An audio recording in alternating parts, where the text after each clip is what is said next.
Get my 6.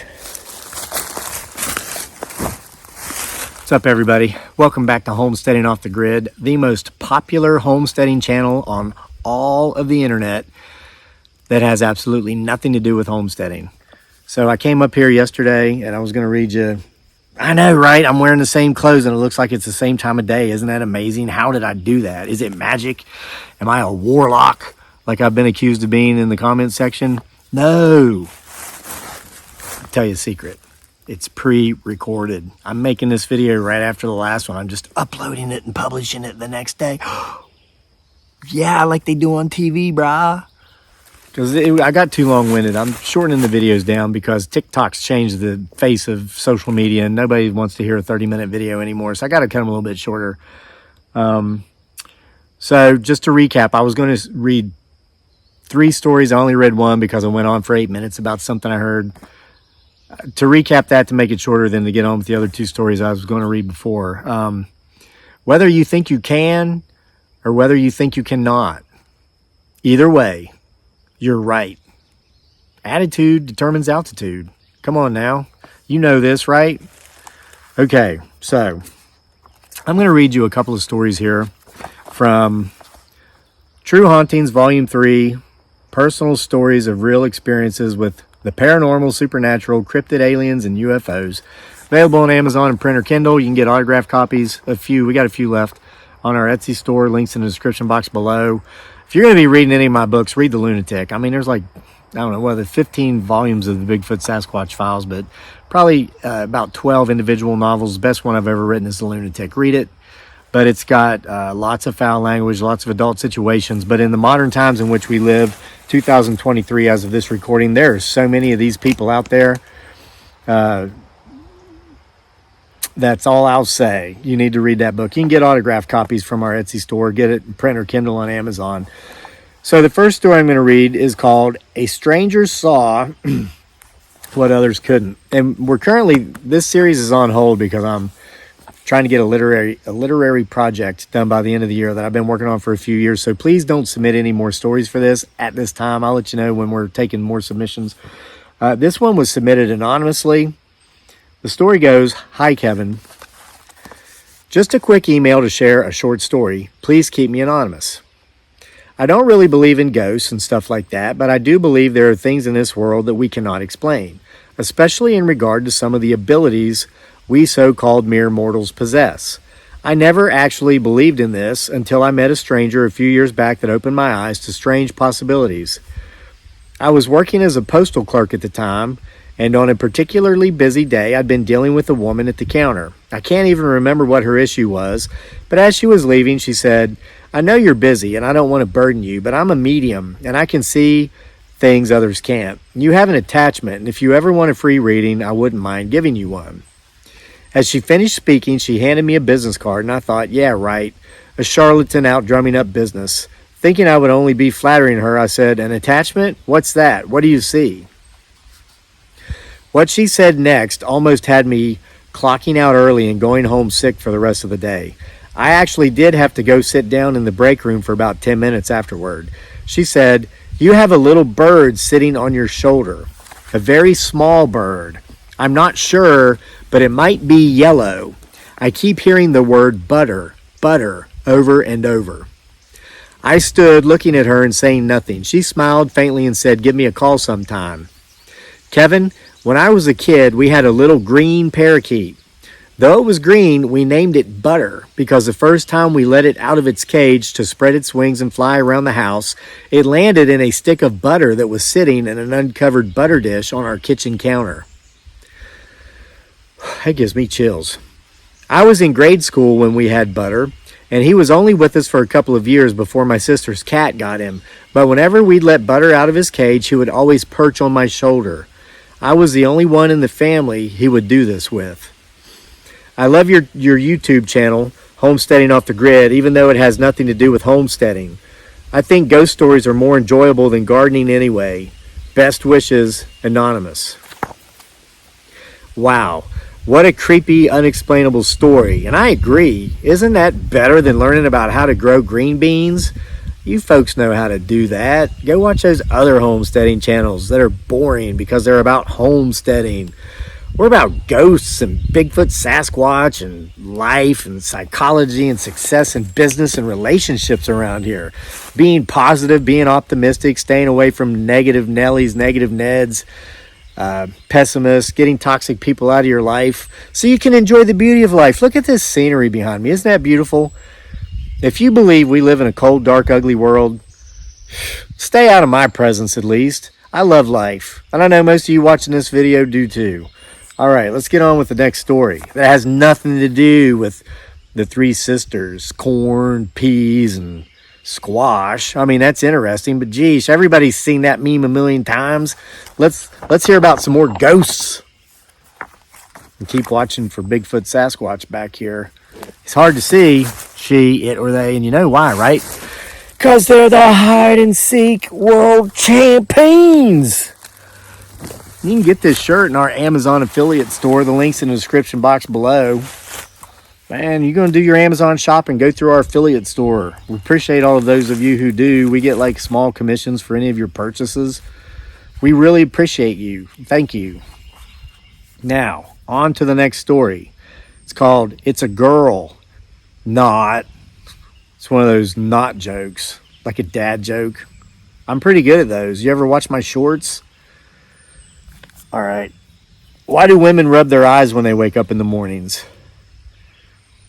Because they don't have any balls to scratch. How are light bulbs and pregnant women opposite? You can always unscrew a light bulb. All right, okay, enough dad jokes. I'll save those for the shorts. It's a girl. Not. Submitted anonymously. Dear Crazy Lake. Why do people call me that? I'm like the most sane person I know. Me too. Dear Crazy Lake. I love your YouTube channel, Homesteading Off the Grid. You've done something really amazing, building the most popular homesteading channel on YouTube that has absolutely nothing to do with homesteading. Too few people can appreciate the monumental accomplishment that is, but I do, so kudos. Thank you. I have a quick story for you, though I don't know where it would land on the paranormal, supernatural / all things weird spectrum. I'll simply tell you the story and then let you figure it out for me. Years ago, and only briefly, I smoked cigarettes. I'd taken it up during a particularly stressful time in my life. Once the stressful situation I'd been going through was resolved, I found myself with another, trying to quit an addiction. Anyway, I was standing outside of a restaurant one morning, smoking a cigarette, having just had breakfast with a couple of girlfriends before heading off to work. They'd already gotten in their cars to leave. I was approached by a little old lady. She had actually been walking on the other side of the street, and she'd crossed the street to approach me. "You are not supposed to smoke when you're pregnant," she said. "I'm not pregnant," I said. "Yes, you are," she said. "It's a girl." She gave me a very shameful look, shook her head in disapproval, and then crossed back to the other side of the street and went on her merry way. The following month, I missed my period. I took a pregnancy test and found out that I was pregnant. I would end up giving birth to my son, who is now in his 20s. But Kevin, here's the weird part. The stressful event I'd been going through that got me smoking in the first place was a near divorce. My husband desperately wanted children, and I was ambivalent about it, but I was trying, but I simply was not getting pregnant. My husband continually accused me of secretly taking birth control, which I was not, and the entire situation nearly caused us to get a divorce. We'd actually separated, lived apart for 3 months. Now, here's the weirdest part of all. All through my pregnancy, the doctor told me, and even according to the ultrasounds, I was going to have a girl. My husband and I worked through our problems, and we're still together all these years later. We never had any more children, though we did try. When we didn't succeed, my husband believed me fully, and we never had any more issues related to fertility. Our son is particularly healthy and recently graduated from college. He's proving to be one of the leaders of his generation, as he actually has a good paying job, a career, actually, and he does not live at home with us, though he'd always be welcome to do so. Oh, and after finding out I was pregnant, I never smoked again. Take care and say hello to your giggly girl wife and your handsome son. Anonymous. Thank you very much for that story. That was a wonderful story. I was thinking about smoking. I smoked for a brief time too. Never thought I would, because I've been a distance runner my whole life. State champion in track in high school, ran track on a college scholarship. Now at almost 50, run 3 to 5 miles a day, 5 days a week at least. Mountain bike or go hiking or walking on the other days. But when I was in the Army, I actually started smoking when we were in Iraq because it's like all we had to do. We'd smoke, chew tobacco, and cuss. And I guess we'd spit. Well, I thought, this is no big deal. When I'm done, I'll just stop. Oh my gosh, was that hard to stop. That was really hard to stop. And then I did stop. And then when I moved to the Philippines, where I lived for 6 years, you could get a pack of, I smoked Marlboro Light menthols. They were like $8 a pack here in the U.S. When you go to the Philippines, you get the exact same pack for 75 cents. Yeah, R.J. Reynolds out of North Carolina could actually ship the ingredients to make that stuff over there, hire laborers from there, do the same thing in a plant there and sell them for 75 cents. How? Well, mostly because of taxation and regulation. They don't have the outrageous taxes over there. But anyway, I was like, wow, 75 cents, how can I pass that up? So I bought a pack, and next thing you know, I was smoking again for like 6 months. But here's how I quit that time. And I've stayed quit. I haven't smoked since. I would do push-ups because I'd gotten out of shape. I was smoking again. I wasn't working out. I wanted to stop smoking, wanted to get back in shape. So anytime I would crave a cigarette, which was several times, especially when I first stopped, I would do 10 push-ups because that's all I could do at the time. Well, after like 10 days of not smoking, the cravings were gone. The nicotine was entirely out of my system. I was no longer abusing that substance, so I was therefore no longer addicted. And I was, up to 100 push-ups a day, and there began the pathway to get back in shape. So if you've got, an addiction, stop.